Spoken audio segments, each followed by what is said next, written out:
nouvelle forme d'économie et de consommation se propage à une vitesse fulgurante dans le monde entier. Son principe ? Échanger au lieu d'acheter, emprunter au lieu de posséder.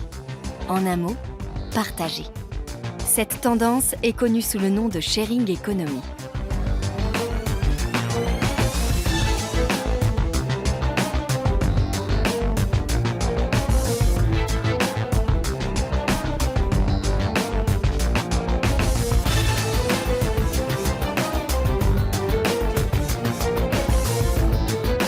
Utiliser à plusieurs, plutôt que posséder seul, reste pour l'instant un choix avant tout applicable en milieu urbain. Mais les plateformes en ligne de mutualisation et d'échange ont fait naître l'espoir d'une révolution économique pour tous. Car ce marché à forte croissance porté par la technologie repose aussi sur la participation de chaque individu. Berceau de l'économie du partage, San Francisco a vu naître et se développer les premiers modèles d'entreprise inspirés des technologies numériques.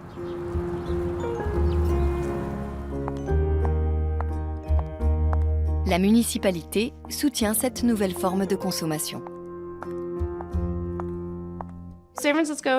San Francisco se veut la capitale mondiale de l'innovation. Il est donc normal pour nous d'être ouverts à ces changements. Si nous sommes les champions de l'innovation et si autant d'entreprises s'implantent ici, c'est grâce à notre main-d'œuvre talentueuse et diversifiée. Nos résidents sont les premiers bénéficiaires de la sharing economy. Ils veulent que nous nous engagions dans cette voie. Et de notre point de vue, ils constituent aussi notre meilleur atout pour attirer les entreprises, car ils font la force de notre économie. Nous suivons donc le mouvement en cherchant comment accompagner au mieux les bouleversements engendrés par ce secteur. Depuis le début de la décennie, les startups de l'économie collaborative voient le jour à un rythme effréné dans la métropole californienne.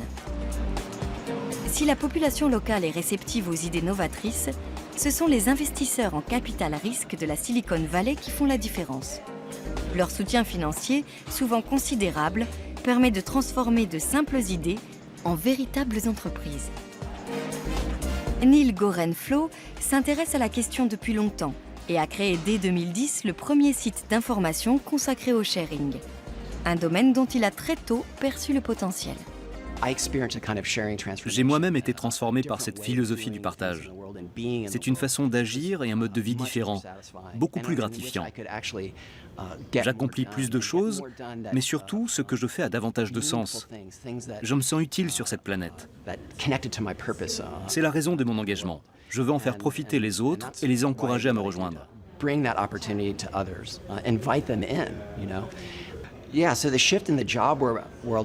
On constate une évolution dans le monde du travail. Environ 40% des Américains ont à présent une activité indépendante. Quelle que soit sa nature, cela signifie qu'une grande partie de la société est constituée d'individus qui travaillent au moins en partie à leur compte. Ils peuvent être micro-entrepreneurs, gagner de l'argent grâce à Airbnb ou Sidecar, ou encore louer leur voiture sur Relay Rides. À San Francisco, de nombreux particuliers partagent désormais leurs véhicules privés grâce au site Relay Rides. Les pouvoirs publics ont adapté le cadre réglementaire, notamment en matière d'assurance, pour permettre le bon fonctionnement de ce service. Gabriel Pavelko met régulièrement sa petite voiture en location et en retire un complément de revenus qui couvre ses dépenses automobiles. La crise est l'un des moteurs de cette nouvelle consommation collaborative. Qu'ils aient ou non perdu leur emploi, beaucoup d'Américains n'arrivent plus à joindre les deux bouts. Pour l'instant, je suis ravie. Je rencontre des gens sympas. Tout le monde est très aimable. Ceux qui louent la voiture en prennent soin comme si c'était la leur. Et je n'ai jamais eu le moindre problème. C'est un ami qui m'a parlé de Relay Rides. Lui, il loue plusieurs voitures. Il en a fait un travail à plein temps. Il propose différents modèles, une Jeep, un 4x4, une voiture de sport. Comme il avait l'air enthousiaste, j'ai essayé moi aussi et ça m'a bien plu.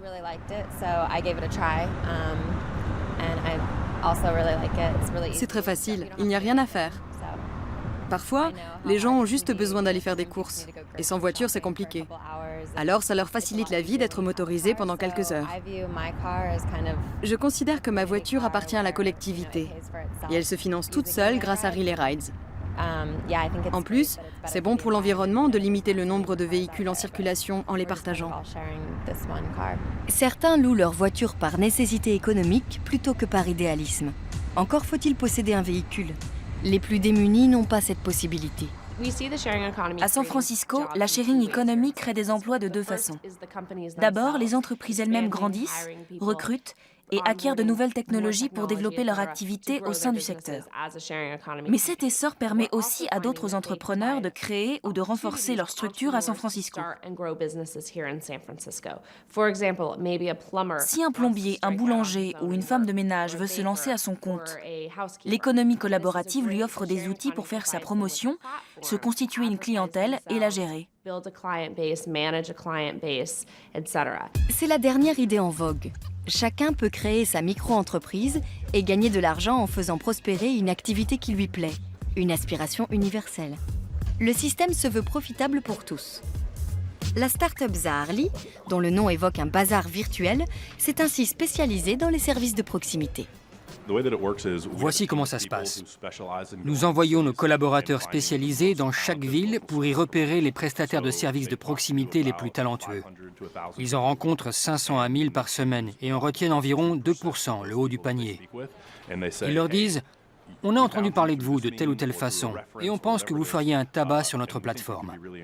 On va vous aider à être aussi convaincant dans le monde virtuel que dans le monde réel et à faire grandir l'entreprise dont vous avez toujours rêvé.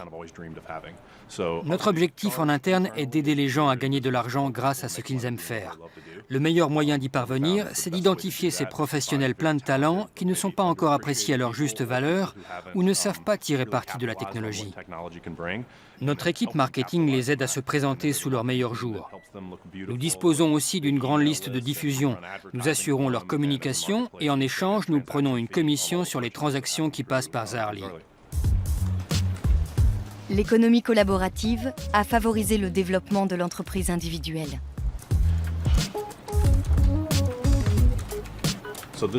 Voici notre slogan. Faites appel aux meilleurs spécialistes des services de proximité. Économie collaborative ou pas, quand un particulier fait appel à un entrepreneur local, il veut de la qualité. Il ne choisira pas son voisin juste parce que c'est son voisin. Ce qu'il cherche, c'est le professionnel le plus compétent. Quand on se connecte, on a différentes rubriques. Repas, services, santé et bien-être, cadeaux, ou encore tenter une nouvelle aventure. Par exemple, en prenant des cours de musique. Nous avons sélectionné ces prestataires parce qu'ils enrichissent notre plateforme et que nous pensons pouvoir les aider à développer leur activité. Cette page illustre bien les côtés sympas de Zaarly. Mettons que vous vouliez trouver quelqu'un d'expérimenté pour réaliser vos photos de famille, à l'occasion d'une remise de diplôme ou des fêtes de fin d'année. Après avoir consulté les présentations de ces professionnels, leurs vitrines, il faut que vous vous sentiez suffisamment en confiance pour avoir envie de faire appel à l'un d'eux. C'est à nous de faire en sorte que le client se dise sereinement « Je veux que cette personne vienne chez moi prendre mon bébé en photo ». On ne veut pas risquer de tomber sur un pervers dans un cas comme celui-là. C'est le fond de notre travail, créer cette relation de confiance en ligne pour la monétiser hors ligne. La plupart des transactions se font en personne après une prise de contact sur la plateforme. Il y a peu d'entreprises qui savent exploiter cette dynamique. On a par exemple de très bons menuisiers qui peuvent vous fabriquer des meubles sur mesure, si vous voulez changer d'IKEA. Regardez ce profil, Chase. C'est un bricoleur, idéal pour ce genre de petits projets. On l'aide à rédiger ses textes de promotion parce qu'il s'avère que les bons professionnels ne sont pas forcément très doués pour se présenter et décrire leur façon de travailler. Notre équipe les aide donc à exprimer clairement ce qu'ils proposent.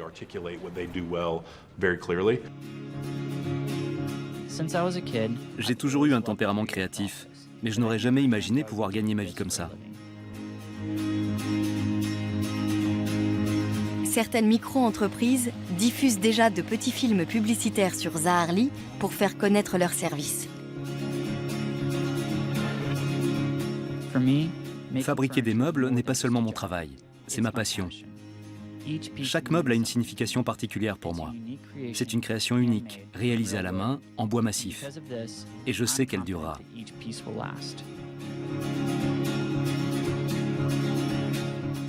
Mes créations se transmettront de génération en génération. Nous sommes une entreprise technologique, un concepteur de logiciels, comme la plupart des sociétés de San Francisco. Il faut savoir que ce sont les technologies inventées depuis un siècle et demi, dans le sillage de la révolution industrielle, qui ont permis de réduire la taille des entités économiques. Et la sharing economy est vraiment née de cette possibilité. Quand on fabriquait des pièces en usine, il fallait en produire 1 millier pour rentrer dans ses frais. Aujourd'hui, une mère de famille peut gagner de l'argent en préparant 3 gâteaux. Tout ça, c'est grâce à la technologie. Mais pour que ça fonctionne, il faut rapprocher l'offre et la demande. C'est ce qu'on essaie de faire. On exploite les technologies pour mettre en relation ces deux parties du marché qui se cherchent. Reste à savoir si l'économie collaborative est réellement un vivier d'activités aussi idyllique que lucrative pour micro-entrepreneurs en herbe, ou une nouvelle machine à précariser. Il me semble que tout cela va à l'encontre du modèle capitaliste classique, dans la mesure où le temps libre n'existe plus. Les derniers domaines qui se trouvaient encore en dehors du marché peuvent désormais en faire partie.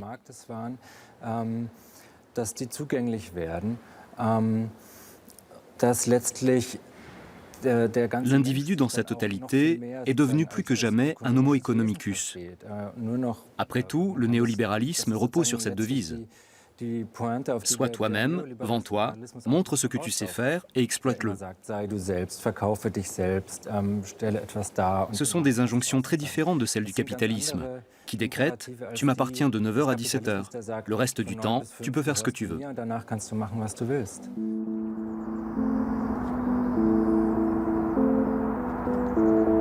À Séoul, en Corée du Sud, la consommation collaborative est devenue une vraie source d'espoir. Si l'intérêt du secteur privé pour le sharing n'en est encore qu'à ses débuts, la municipalité le soutient activement. Confrontée à de nombreux problèmes sociaux, la ville associe politique d'ensemble et soutien ciblé à l'économie du partage.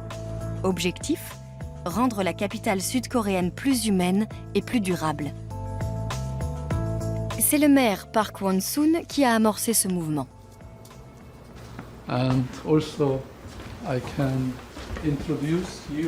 Venez, je vais vous montrer.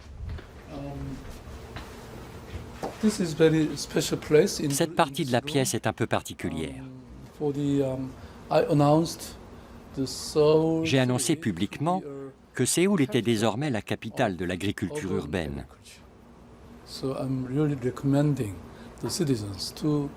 J'encourage donc vivement les citoyens à aménager un espace cultivé dans leur maison, à l'école, dans la rue ou, comme je le disais, dans une pièce de leur appartement. J'ai moi-même créé ce petit jardin potager. Vous voyez qu'il y a des piments, différentes herbes aromatiques ou encore des choux.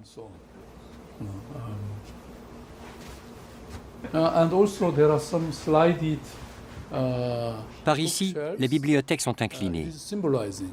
C'est un symbole du contraste entre les riches et les pauvres, de l'opposition entre les classes ou encore de certaines querelles régionales.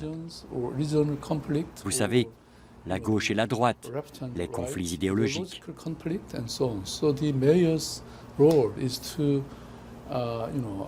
Le rôle du maire est de rapprocher les différents camps. C'est tout cela que représente cette pièce.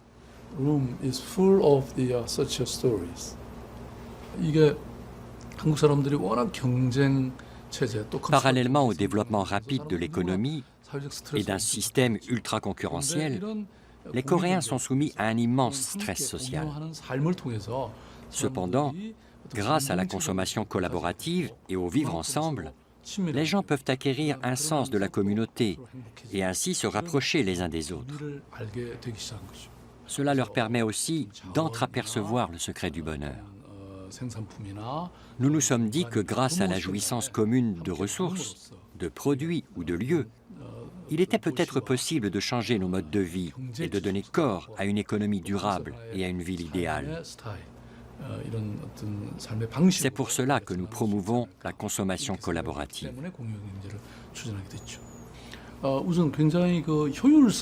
Avant tout, je pense que même du point de vue de l'efficacité, la consommation collaborative est largement souhaitable.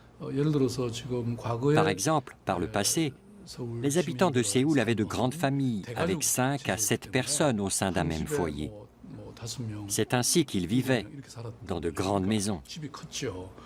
Aujourd'hui, par contre, la moitié de la population vit seule ou à deux. Ces gens n'ont pas besoin d'autant d'espace. C'est pour cela qu'il faut le partager. Apôtre infatigable de l'économie collaborative, Monsieur le maire s'efforce de convertir peu à peu ses administrés. En septembre 2012, la municipalité a ainsi lancé un grand programme, le Sharing City Séoul. Le marché du logement très tendu est notamment en ligne de mire. Le projet subventionné Uju rénove par exemple des maisons et appartements pour les rendre propices à la colocation. Jusqu'à une date récente, cette forme d'habitat était inexistante en Corée du Sud, où la vie en collectivité n'a pas connu le même engouement post-mai 68 qu'en Europe. Grâce à Uju, des jeunes peuvent pour la première fois s'installer à plusieurs, ailleurs que dans des foyers pour étudiants. L'objectif n'est pas seulement de payer moins cher, c'est aussi de partager son quotidien. Une trentaine de nouveaux logements sociaux doivent être mis en location dans les prochains mois. Les candidats peuvent s'inscrire en ligne en indiquant leur centre d'intérêt. Chaque colocation est en effet axée sur un thème. Et le regroupement par affinité favorise un vivre-ensemble harmonieux entre amateurs de cuisine, cinéphiles ou créateurs de start-up.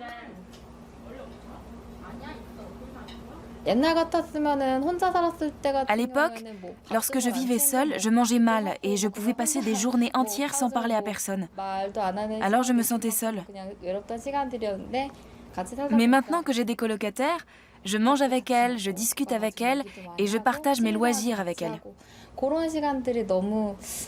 Certains se disent peut-être que ça n'a rien d'extraordinaire, mais à moi, cette vie en commun me donne beaucoup de force.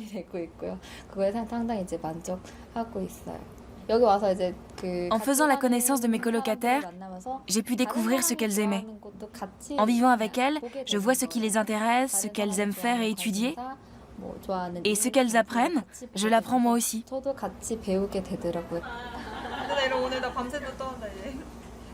Cuisine, salon et salle de bain sont communs, ce qui explique la modicité des loyers. Le projet Uju attire aujourd'hui plus de candidats qu'il n'a de place à offrir.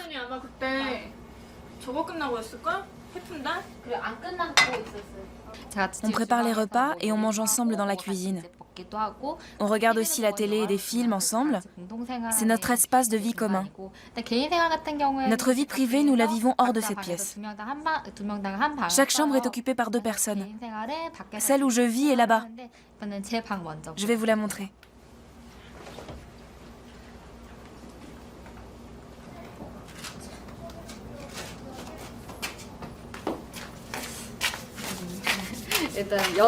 Voici ma chambre. Je vais vous faire visiter.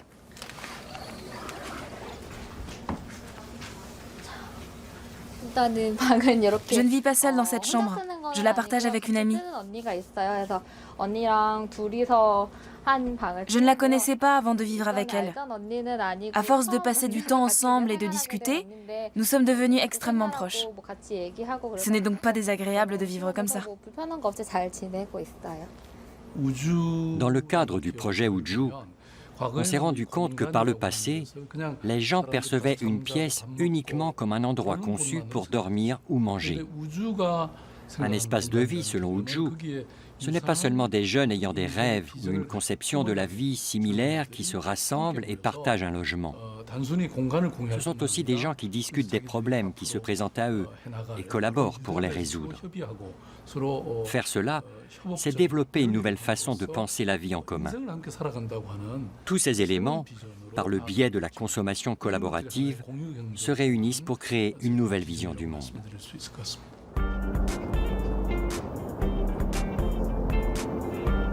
Les étudiants étant les plus touchés par la crise du logement, le gouvernement a écrit aux personnes âgées vivant seules pour les encourager à héberger des jeunes chez eux. Go Eun-ja, 66 ans, a accepté non sans hésitation et s'est affiliée à un service de sous-location. Elle vit seule dans un grand appartement depuis le décès de son mari il y a 1 an. Aujourd'hui, elle reçoit pour la première fois une jeune étudiante. Je n'ai pas toujours vécu seule comme maintenant. À force, je me sens un peu isolée. Ce n'est pas que je souhaite avoir de la compagnie en permanence, mais simplement avoir quelqu'un d'autre dans la maison me rassure. C'est la raison pour laquelle j'ai posé ma candidature. Je n'avais encore jamais rencontré l'étudiante qui est venue aujourd'hui. Elle a l'air sympathique et pourrait être ma petite fille. Je l'apprécie, mais je ne sais pas si c'est réciproque. Je comptais prendre un appartement, mais mes parents s'y sont opposés parce que je suis une femme. Et puis ça aurait coûté trop cher. Une de mes amies vivait en colocation, enfin en sous-location. Sur ses conseils, j'ai décidé de poser ma candidature auprès de la mairie d'arrondissement. Ça revient largement moins cher. Mais quand même, je me demande si je suis capable de vivre avec une inconnue. La dame que j'ai rencontrée aujourd'hui est très gentille et m'a l'air d'être quelqu'un de bien. Dans le capitalisme d'État coréen, ce soutien accordé à des projets collaboratifs pour des raisons sociales détonne quelque peu. En pointe sur les nouvelles technologies, la Corée du Sud dispose d'un excellent système scolaire, d'infrastructures ultramodernes et de grandes multinationales prospères. Mais derrière cette façade exemplaire se cache un pays déchiré. Régulièrement, des jeunes craquent sous la pression de leur famille, de l'école et de la société. Pour leur génération, la promesse de prospérité qui a longtemps accompagné l'ascension économique coréenne n'est soudain plus à l'ordre du jour. Résultat, le taux de suicide des moins de 25 ans est le plus élevé au monde. La plupart des tentatives se déroulent sur le pont de Mapo, qui enjambe le fleuve Han.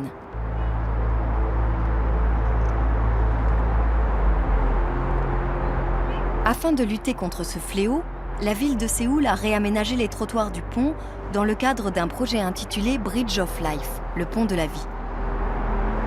La rambarde a été agrémentée de messages encourageants et optimistes.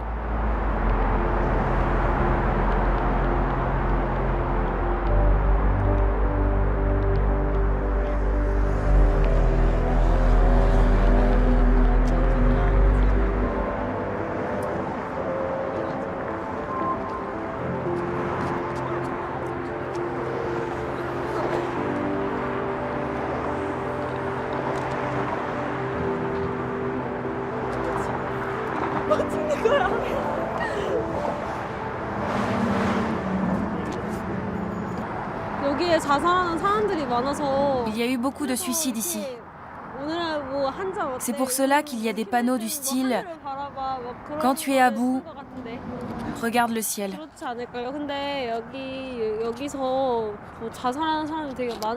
Et il y a réellement des gens qui, en les voyant, décident de rentrer chez eux.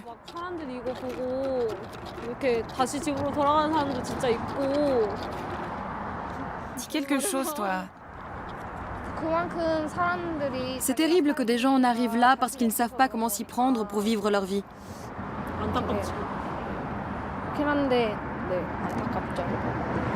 À divers endroits sur le pont, des postes d'appel d'urgence reliés à une ligne d'accueil téléphonique spécialisée ont également été installés.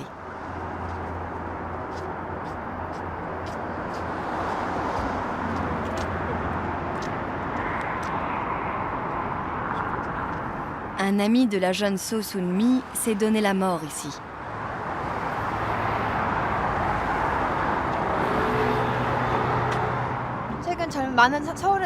Aujourd'hui, à Séoul et en Corée en général, il y a beaucoup de jeunes qui ont du mal à trouver du travail et ont des difficultés financières. À cela s'ajoute le stress de la vie citadine et les soucis relatifs au mariage. Toutes ces choses conjuguées à un futur incertain et à la pression sociale poussent de nombreux jeunes à tenter de se suicider.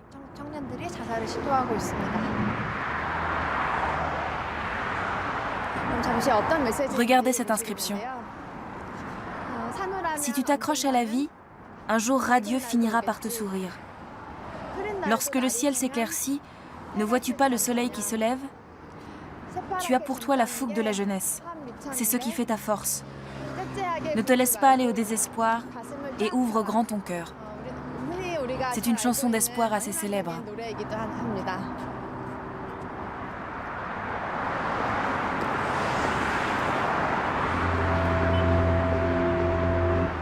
Ces 5 dernières années, environ 1 millier de suicides ont eu lieu sur les ponts de Séoul, dont une bonne centaine sur celui de Mapo.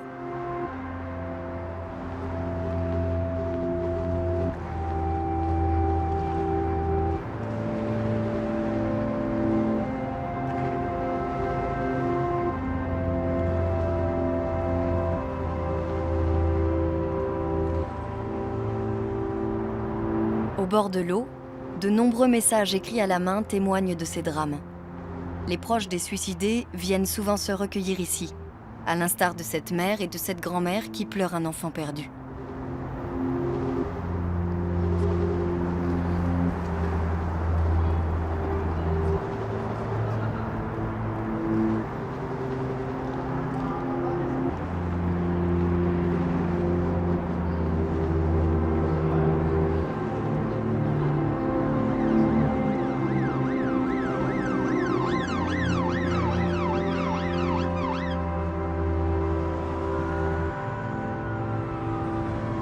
Ce jour-là, un jeune homme essaie d'escalader le parapet et de se jeter à l'eau. Une unité d'intervention dépêchée sur les lieux réussit heureusement à le sauver in extremis.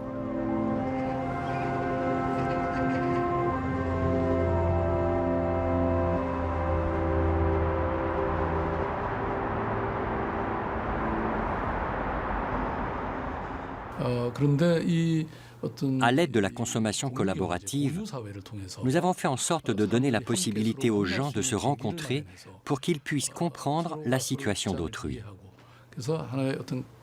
En renforçant leur sentiment d'appartenance à une communauté, nous avons contribué à fortement diminuer le nombre de causes poussant les gens au suicide.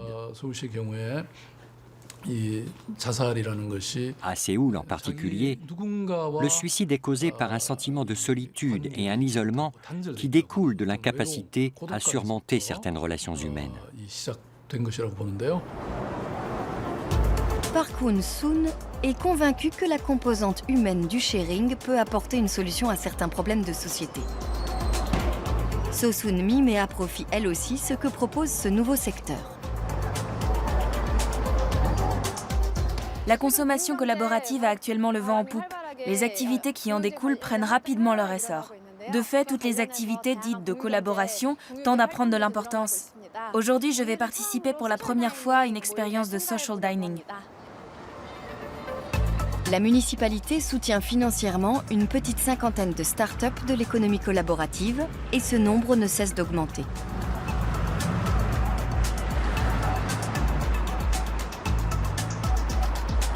L'opération a des retombées positives sur des pratiques telles que le social dining, qui rassemble des inconnus autour d'un bon repas et d'un sujet de discussion proposé par l'organisateur. Les participants se donnent rendez-vous en ligne dans un restaurant où ils devront acheter riz et boissons.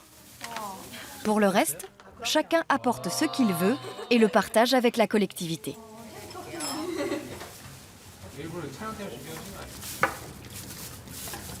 Les jeunes surtout plébiscitent cette offre, contents de ne pas manger seuls.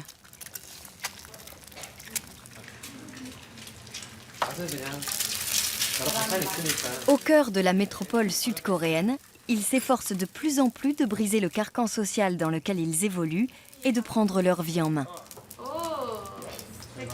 Dans cette remise en question des structures familiales traditionnelles, le sharing peut contribuer à établir une nouvelle donne. Bien qu'il y ait à présent de plus en plus d'événements permettant aux gens de se rencontrer, la ville peut aussi être un lieu de solitude où l'on mange seul. Grâce au service de social dining Jibbap, les gens peuvent prendre part à des conversations tout en mangeant ensemble. Il ne s'agit pas uniquement de manger. J'aime le fait qu'on puisse faire de nouvelles rencontres, échanger et rencontrer les gens pour de vrai et non pas seulement sur Internet.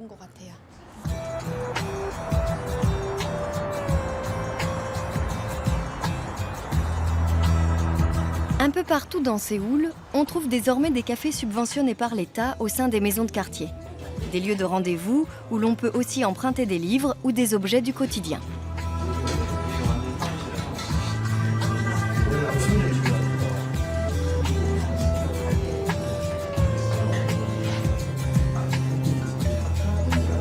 Outre les équipements domestiques, le matériel de camping est très demandé quand arrive le week-end.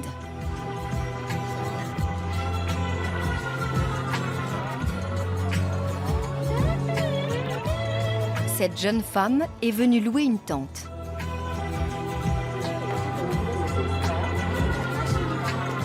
Il suffit d'inscrire son nom dans le registre pour emporter l'objet de son choix. Le maire de la ville place de grands espoirs dans ces nouvelles pratiques et espère y habituer progressivement ses administrés.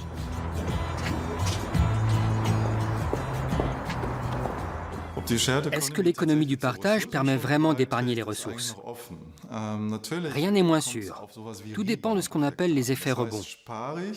Imaginons que je choisisse de me passer de voiture et que j'utilise l'argent que j'ai économisé pour acheter toutes sortes d'autres produits que je vais utiliser. Dans ce cas, le sharing peut entraîner à son tour une consommation accrue des ressources. Mais on n'est pas encore fixé. Il faut étudier la question. Il s'agit de savoir à quel moment l'individu s'estime content de ce qu'il possède. Est-ce qu'il y a un plafond? L'une des motivations centrales pour le développement de cette consommation collaborative est la surabondance de biens. L'achat de nouveaux objets ne procure plus aucune satisfaction. En revanche, on est content d'acquérir, entre guillemets, de nouveaux contacts, ce que permet cette forme d'économie.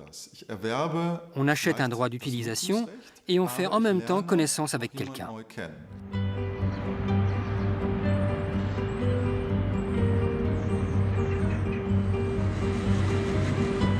Airbnb est l'exemple emblématique d'une start-up prospère qui compte sur la mise en relation des membres de son réseau en ligne. Ce pionnier de la sharing economy né à San Francisco permet de louer un logement chez des particuliers dans le monde entier. Nessen Blecharzik est l'un de ses fondateurs. On a monté cette entreprise à 3. Avant ça, on était colocataires et un jour, j'ai décidé de partir de l'appartement. Les deux autres, Joe et Brian, venaient de démissionner de leur emploi et ne pouvaient pas payer le loyer à deux. Ils étaient tous les deux designers et le week-end suivant avait lieu un colloque de design industriel à San Francisco.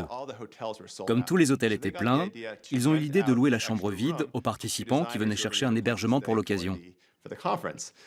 Elle n'était pas meublée, mais Joe avait des matelas gonflables, airbed en anglais. Alors ils ont appelé ça Airbed and Breakfast, Airbnb. Ils ont publié l'annonce sur un blog et reçu 3 demandes. Ils s'attendaient à être contactés par des gens comme eux, des jeunes autour de 25 ans. Mais il y avait une trentenaire de Boston, un père de famille de 40 ans qui venait de l'Utah et un Indien. Ce week-end leur a rapporté dans les $1000. Leurs visiteurs étaient contents d'être logés, ils sont allés tous ensemble assister au colloque et ils ont passé un très bon moment. Cette petite annonce en ligne dépasse toutes les espérances. Le nombre de réservations dans leur appartement du centre de San Francisco ne cesse d'augmenter. On s'est dit, et s'il devenait aussi facile de loger chez un particulier que dans un hôtel? C'était une nouvelle façon de voir les choses, une vision ambitieuse qui nous a pris un peu de temps à concrétiser. On a lancé un site en août 2008, après 3 mois de travail. Airbnb est le prolongement de cette première plateforme. Dans cette vidéo, la start-up présente son nouveau siège à San Francisco. Elle est désormais valorisée à 10 milliards de dollars, bien qu'elle ne soit qu'un intermédiaire et ne possède aucun logement. Je ne pensais jamais qu'on réunirait 350 000 hôtes dans le monde entier en 5 ans. C'est fou ce qu'on a réussi tous ensemble.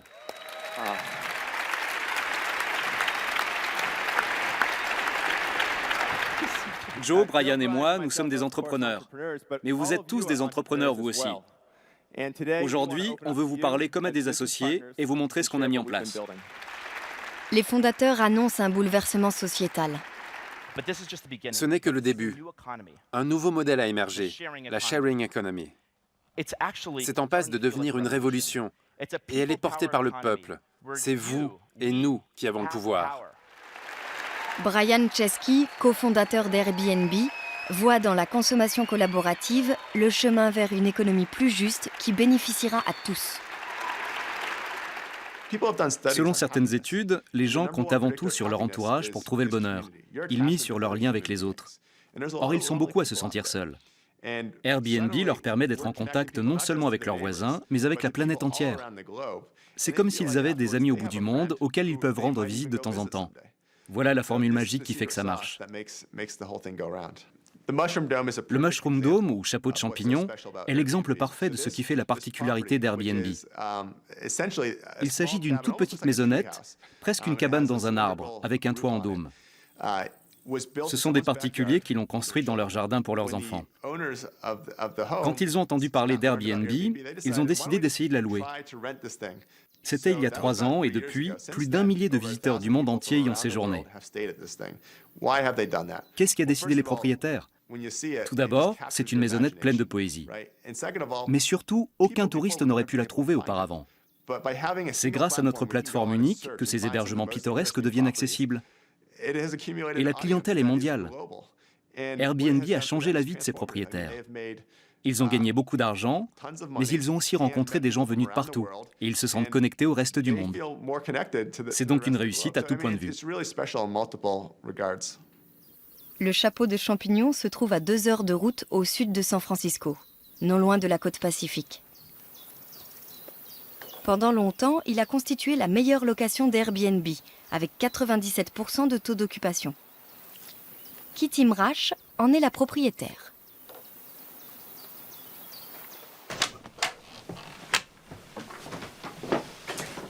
Voici la kitchenette, très compacte, avec tout ce qu'il faut pour préparer à manger. Par ici, on a un canapé-lit avec une table dépliante. Il y a des jeux et des CD. Et à l'étage, on a installé un lit très confortable avec un lecteur de DVD et un grand tiroir plein de films.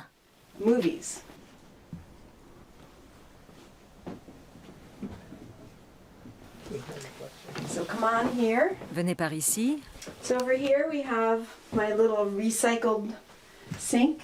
Ça, c'est un lavabo de récup et le petit meuble que j'ai fabriqué, les toilettes et la douche que j'ai construite aussi moi-même.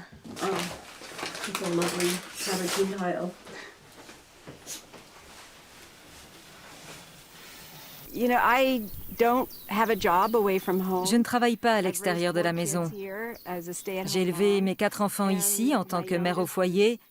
Et une fois le dernier devenu adulte, je me suis demandé ce que j'allais bien pouvoir faire. Airbnb est arrivé au bon moment. D'autant que j'adore rencontrer des gens et les accueillir chez moi. Je tiens à ce qu'ils passent un séjour agréable. C'était donc idéal. Depuis, c'est fantastique d'avoir ce revenu d'appoint. Ça a changé beaucoup de choses pour nous.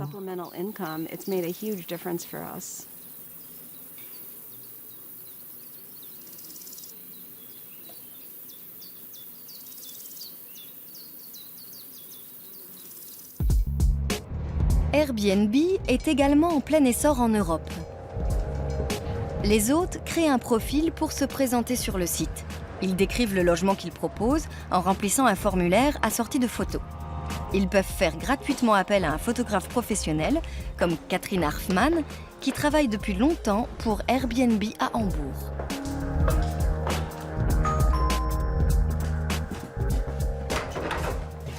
Bonjour. Bonjour Yann, je suis Catherine.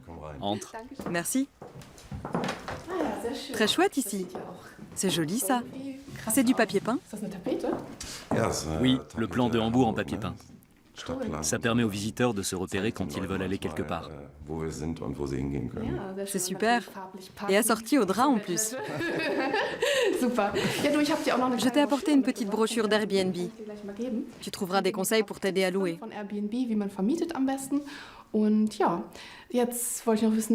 D'ailleurs, est-ce que tu loues seulement la chambre ou tout l'appartement? Seulement cette chambre. Très bien. Je vais faire des photos ici, dans la cuisine et dans la salle de bain. Tu veux bien me montrer où c'est? Par ici. La cuisine est sympa et bien claire. Le quartier est vraiment central en plus. Tu n'auras pas de mal à louer. Tu as déjà une petite expérience? Oui, enfin j'ai des amis qui font ça et pour qui ça marche bien. Super. La concurrence est une réalité. Elle est constamment présente, dans l'économie du partage comme ailleurs. C'est un peu comme pour un rendez-vous galant. Jusqu'où va-t-on pour se présenter sous son meilleur jour? Qu'est-ce que vous êtes prêt à raconter sur votre propre compte, sans mentir bien sûr, pour que les autres aient envie de louer votre appartement? C'est ça le contact social. Il ne s'agit pas seulement d'argent, il faut aussi que le courant passe. Est-ce que la personne vous paraît sympathique dans sa présentation? Dans le cas contraire, vous n'allez pas lui louer votre appartement alors que vous avez 9 autres demandes en attente.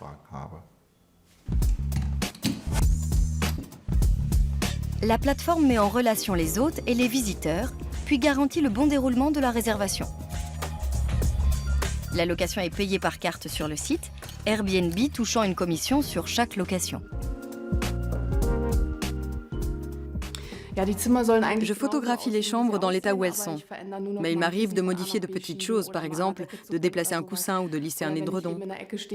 Si je me trouve dans un coin de la pièce, je pousse un peu ce qui traîne. Mais c'est tout. La photo doit montrer les lieux tels que le visiteur les trouvera. C'est notre philosophie. Il ne faut pas que ça ait l'air immense sur le site et qu'on se dise en arrivant « c'est minuscule, ça ne me plaît pas du tout ». J'essaie de prendre des photos aussi proches de la réalité que possible. L'hôte et le visiteur peuvent se noter mutuellement sur le site a posteriori. Mais Airbnb met aussi en place des mécanismes de contrôle de plus en plus stricts pour s'assurer que chacun respecte les règles du jeu. Ça, c'est un exemple classique. Quelqu'un qui sous-loue une chambre avec du mobilier Ikea, joliment décoré et aménagé avec amour. C'est l'appartement Airbnb standard.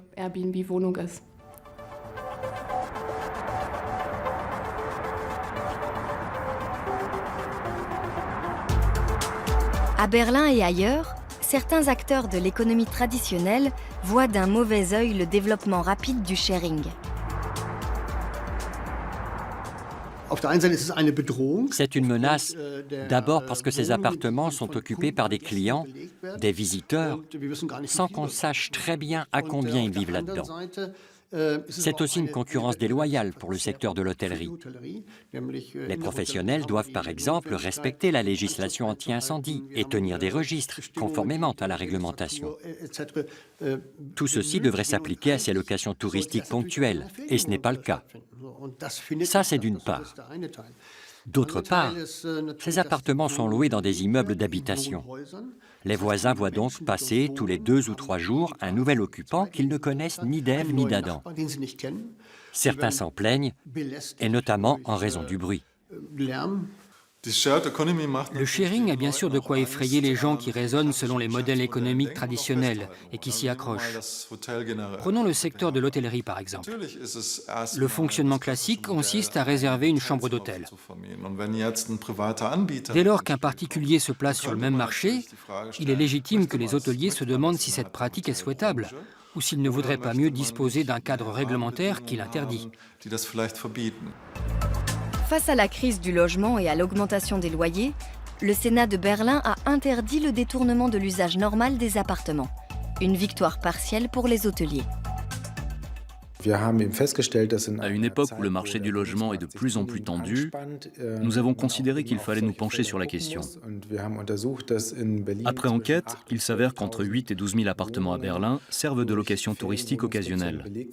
Et la volonté du pouvoir politique est de les réintégrer dans le marché locatif.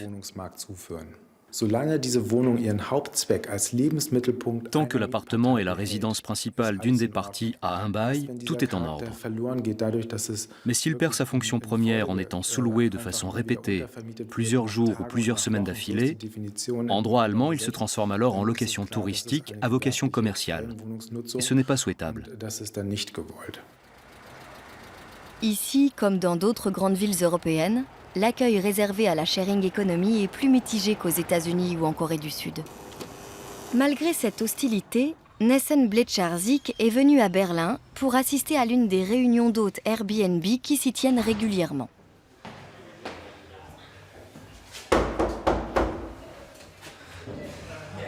Bonsoir. Bonsoir. Nate? Moi, c'est Casey. Enchanté. Moi aussi, mon mari Léo. Entre. Tu es très attendu. Nate est arrivé. Je te sers quelque chose? Oui, un verre de rouge. Ou du blanc si tu as.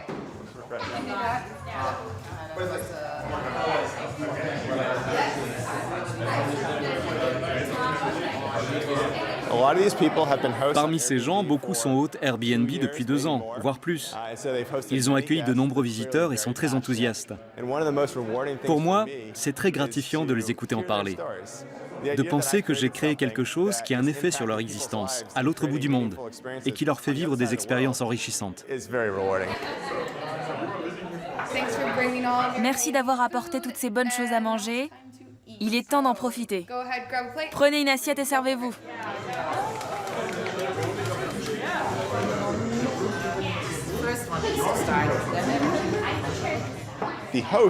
À Berlin, les logements Airbnb sont répartis dans toute la ville, contrairement aux hôtels qui se concentrent souvent dans les zones les plus touristiques.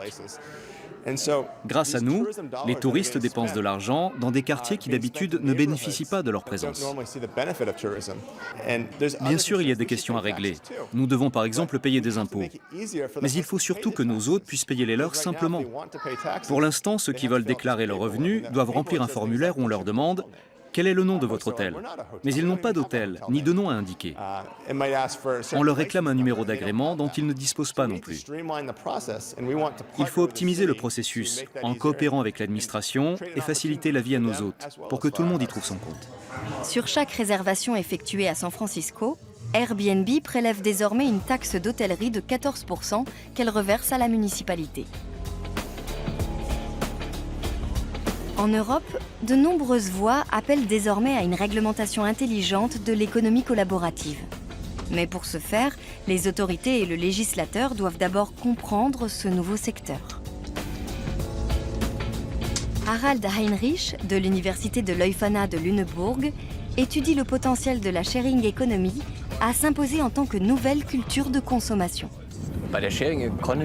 Beaucoup d'acteurs soutiennent activement l'économie du partage. Les entreprises, les consommateurs et la jeune génération. Mais les politiques restent un peu sur le banc de touche. Et on peut se demander pourquoi. Ma thèse, c'est que nos représentants ne cernent pas bien la question pour l'instant. Ils ne voient pas qu'il s'agit d'une vague qui va déferler sur notre société. On a l'impression qu'ils privilégient d'autres sujets, comme s'ils avaient peur de se demander si celui-là a un effet sur la croissance. Résultat, ils ne prennent pas position vis-à-vis du sharing, alors même que ces questions de société ont gagné en importance ces 2 dernières années.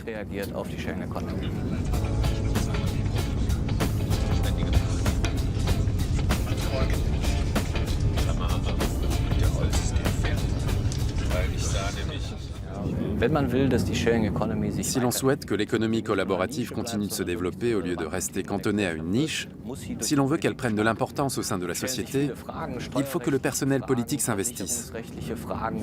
Beaucoup de questions se posent en matière de fiscalité ou de droit des assurances concernant l'autopartage. Des questions de planification urbaine également, s'agissant par exemple des places de parking. Toutes ces questions sont politiques et il faut que le monde politique s'en saisisse. C'est la condition sine qua non pour que la sharing economy s'épanouisse pleinement. À côté de ces questions de planification et de réglementation, les pouvoirs publics peuvent également faire preuve de volontarisme en favorisant ce secteur. Aux États-Unis, on sait que la mise à disposition de capital risque et les mesures de soutien jouent un rôle clé dans la Silicon Valley. Cela permet aux startups qui ont des idées à mettre sur le marché de concrétiser leurs projets. Ici, ce n'est pas encore le cas, et les politiques sont vraiment au pied du mur.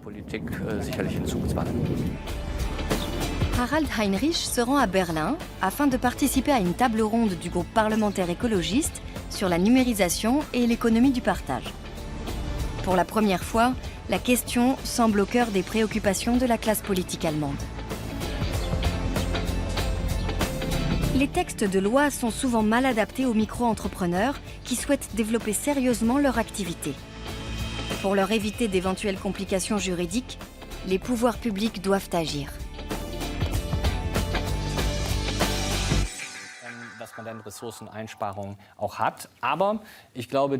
La préservation des ressources est une chose, mais je crois que les effets positifs du sharing, dans l'optique d'une économie durable, n'apparaîtront pas tout seuls. Il faut les favoriser activement. Si le secteur reste livré à lui-même, aucun des espoirs qu'il suscite ne se réalisera.